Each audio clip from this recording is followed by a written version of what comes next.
This is FRM Part 1, Book 3, Financial Markets and Products, and the chapter on foreign exchange risk.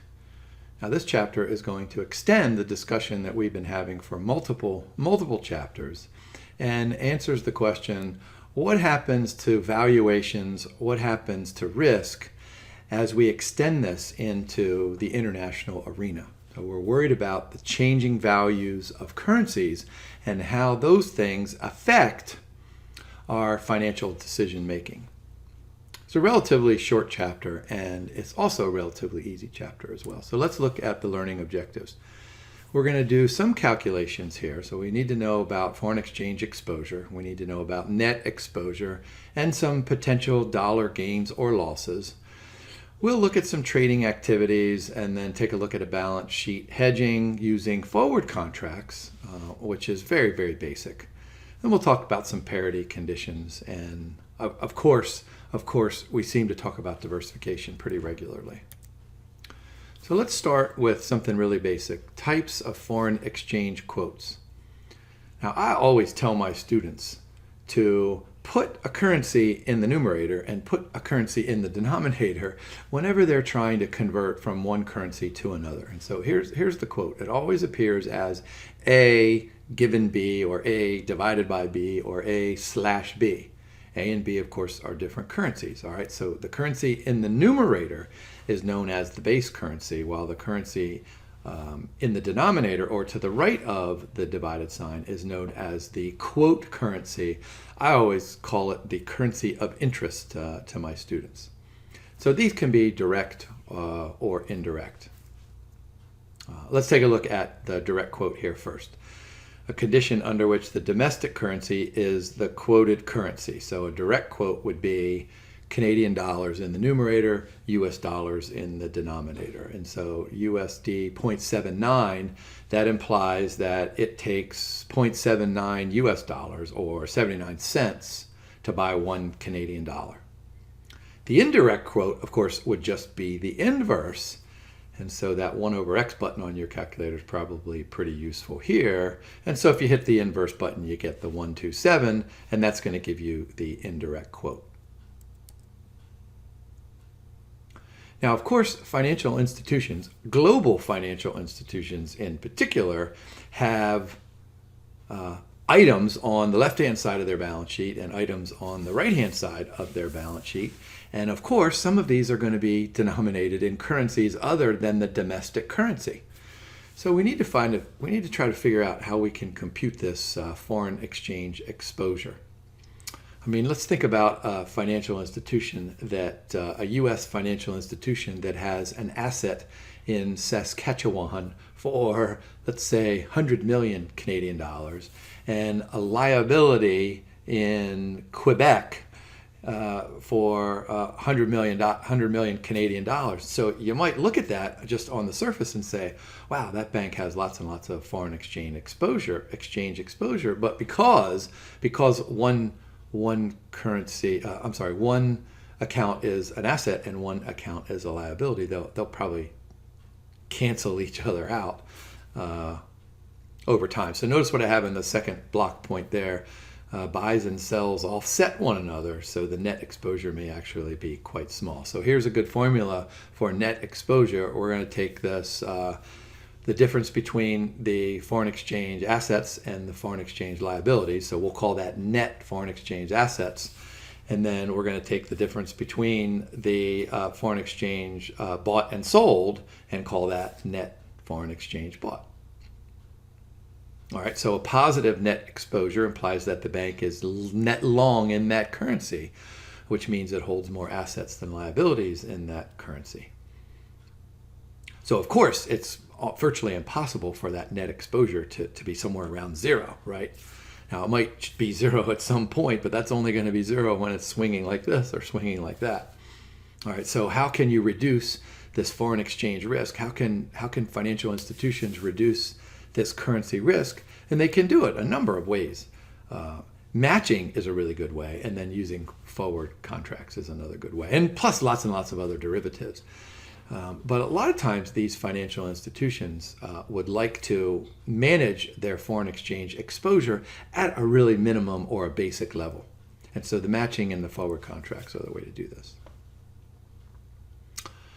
Now, what do we know? That over time, just like the price of an automobile, just like the price of insurance, just like the price of a credit default swap changes over time, the price of one currency in terms of another currency is going to change over time as well.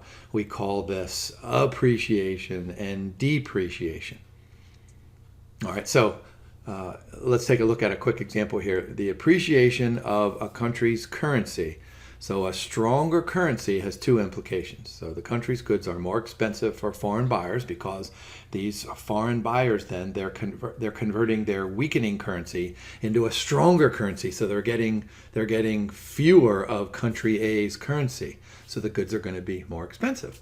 But then foreign goods are cheaper for foreign sellers from country A.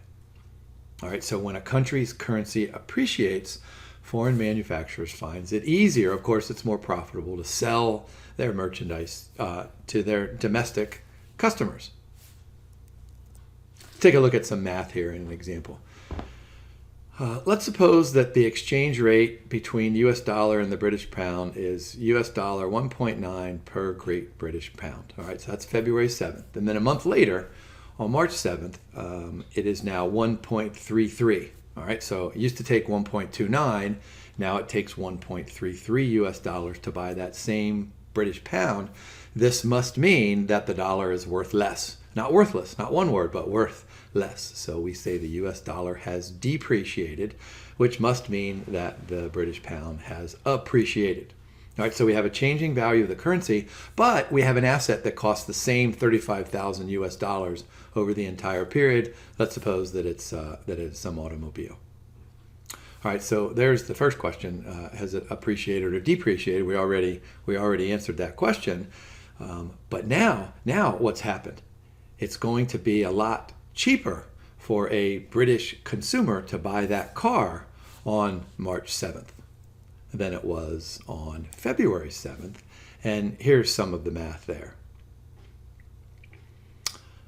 Let's see, on February 7th, if we're that British consumer and we wanted to buy that Tesla on February 7th, it would have cost us 27,132 British pounds. But on March 7th, one month later, after the US dollar has depreciated and after the British pound has appreciated, think about what that means. Now you have this British citizen, this British consumer who's using his or her stronger currency, and so it's only going to cost 26,316 Great British Pounds, which leaves a difference of 816.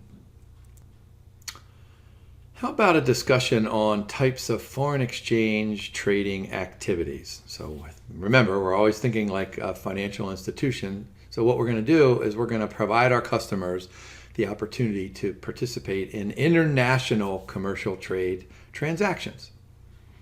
Allow customers to take positions in foreign investments, both stock investments and bond investments and maybe derivative investments, as well as real assets. Always think about this example. Those of you who have listened to me over the videos will know that I love to give sports examples.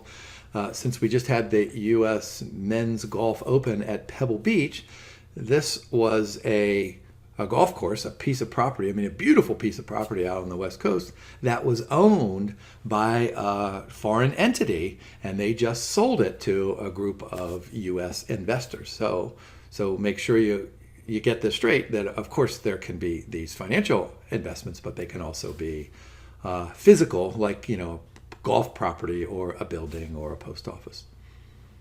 But also financial institutions make hedging opportunities available to all of their clients. Of course, global clients have the need to hedge this foreign currency risk, and the way that it's done mostly is through the use of forward contracts. And then, of course, individuals and institutions would like to speculate in the foreign exchange market. How about a balance sheet hedge? All right, so a balance sheet hedge is a position which offsets a foreign denominated asset or liability. All right, so for example, we've got this U.S. financial institution, and it knows that it will have to make a future liability denominated in a foreign currency. So let's just think here, just very quickly. We've got a financial institution here in Pennsylvania, let's say, where I live, and I know that I have to make a Canadian dollar payment at some time in the future. Well, what could I do? I mean, I could wait, right? I could just wait for a month or 2 months or 6 months, whatever it is, and then exchange my dollars for Canadian dollars. But my gosh, I may change all my US dollars into just a little tiny amount of Canadian dollars. The exchange rate would have moved against me. Well, the other thing that I could do is I could take my US dollars today and I could convert them into that foreign currency and invest them somewhere in Canada, maybe in a certificate of deposit, or maybe some kind of a municipal security or a federal security, or even stocks or risky bonds. And then I can use the proceeds of that financial asset to offset that liability that's due in 1 or 3 or 6 months. Now, notice the problem with that. The part I is we're starting with US dollars. And if I have this liability that's not due then, well, I don't really want to prepay it now. So lots of times there's leverage involved in these hedges. All right, so let's go ahead and look at an example here. US bank obligated to make a liability payment of 10 million euros in 6 months. We have a risk-free rate of 5%, and the rate spot rate is 1.16 euros per dollar. All right, so here's the question. Let's suppose that we do all this stuff that we talked about in the previous slide. So what we're going to do is we need, look at the math there, that's a simple time value of money, calculate present value there over a 6-month period, right? So raise it to the 0.5. So that gives us present value of 9,759,001. So that's how much we need now. We convert those back to US dollars, so we need 11,320,441 US dollars today. All right, so think about this. We need to take 11 million, convert it to 9.7 million, invest it, and then pay off our liability. Now, of course, let's suppose the financial institution doesn't have that $11 million today. Notice the final point there at the bottom. They might have to take out a loan of $11 million. And of course, this is going to show up on the balance sheet. Now, the simplest way to do this, I mean, this sounds awfully, this is a simple example, but it sounds kind of cumbersome. It's like, boy, oh boy. I mean, sometimes this works, but sometimes it's easier just to use a forward contract. And so what we do is we go to the forward market, and what was that spot rate? So it was 1.16 euros per dollar. So that 6-month forward contract, that 6-month forward rate might be 1.17 or 1.15. I mean, it really depends on whether or not the forward market expects the euro to appreciate or depreciate. Now, here's the thing. Look at that second circle point. This would appear as a contingent off-balance sheet claim. Here, I said this in the learning objectives. We always talk about diversification, because diversification is the easiest way and the simplest way to manage risk. And so if we have a financial institution that has assets and liabilities in multiple currencies, then the idea is that, boy, wouldn't it be great if the correlation coefficient between and among these currencies was 1? Then we wouldn't have to worry about one going up and down, because when one went up, the other one would go down. However, they're not perfectly correlated. Of course, they never will be. And so what we need to do is make sure that we diversify across the asset and the liability markets to reduce that portfolio risk. And what this will tend to do, it will tend to lower the bank's weighted average cost of capital. So notice the last circle point there, the potential risks from mismatching. Boy, these can be really great. Now let's take a deep breath and go back to our microeconomics classes, and even a little of our macroeconomics classes, where we talked about these parity conditions. And there has to be parity between and among all of the different global markets, because if there weren't parity, if there weren't equilibrium, then these financial institutions would have tons of arbitrageurs who would be taking advantage of that disequilibrium continuously and making tons and tons of money without taking any risk. So let's start with this purchasing power parity theorem. And what this tells us is exactly what the name suggests, purchasing power. So if we have $1 here in Pennsylvania, and I can go take that dollar and go buy a slushie for $1 at the local convenience store, what that implies is that I could take that dollar and drive to Canada and convert that into Canadian dollars, and however many I would get, I would take that amount and I would take it to the convenience store in Canada and I could buy that same slushie. So purchasing power means that, whatever the US dollar could buy, that ought to be what the Canadian dollar could buy in terms of that conversion. Now, the big part of this purchasing power parity theorem is that we're worried about the differences between the rates of inflation. Purchasing power, right? We're worried about inflation. What's the inflation in the United States? What's the inflation in Canada? Just because inflation in the United States is 5% and inflation in Canada is 10%, well, the differences in inflation rates are going to be reflected not only in spot rates today, but in expected spot rates over time. So there's a good formula to memorize. So you just take the difference between interest rates, inflation rates, call that an inflation rate differential. And that has to be equal to the ratio of the change in the foreign exchange rate over one particular period, let's say a week or a month, divided by that spot rate. All right, so notice that last block point. This is what I've been saying here. The purchasing power parity theorem promotes the idea that in open economies, of course, so where we don't have a fixed exchange rate, where there's free flow of trade. Boy, do we have free flow of trade these days? Who knows what we have?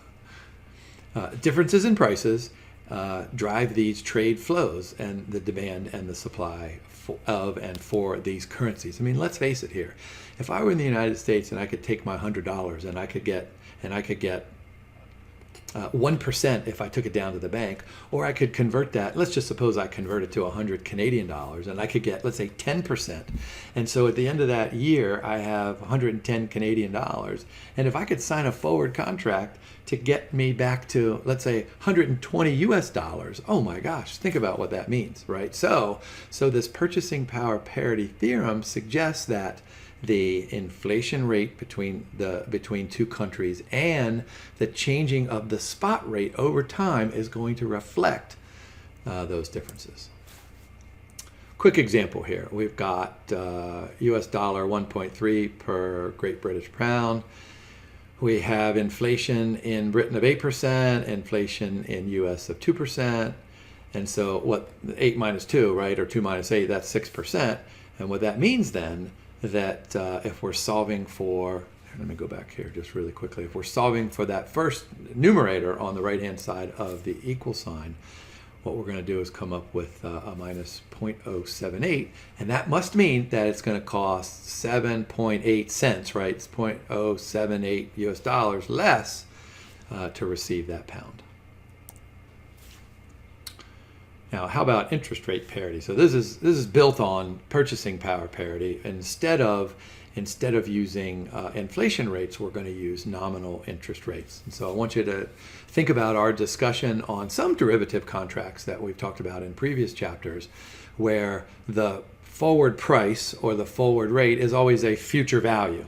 And it has to be a future value of something, and of course it's going to be the future value of the spot rate. I mean, if I have a Honeycrisp apple in my hand, and I paid $5 for this Honeycrisp apple, and by the way, those of you who've never had a Honeycrisp apple, you need to go buy one of these things. I mean, they're so juicy, they taste so good. I mean, it's like eating a piece of steak. Anyway, if I have this for $5, and someone says to me, hey Jim, will you sell that to me in a month? Well, what I'm going to do is I'm going to charge you guys for lots of stuff. So I'm going to compute all of my sacrifices and all of my storage, and so I'm going to compute some future value. So it's going to be more. So we're going to compound that $5 out to be some other number. Let's say it's $5.50. And so notice that formula there in the middle of the page. The forward rate is equal to the spot rate, and it's compounded. Of course, we have to take 1 plus the interest rate. But when we're in these international markets and we're exchanging between and among currencies, what we need to do is compound at the ratio of the 1 plus the interest rate. All right, so there we have 1 plus the domestic rate divided by 1 plus the foreign currency rate. And of course, we raise it to the t power. All right. And then if you do it in continuous compounding, you have the formula there at the bottom. And that takes us through foreign exchange risk.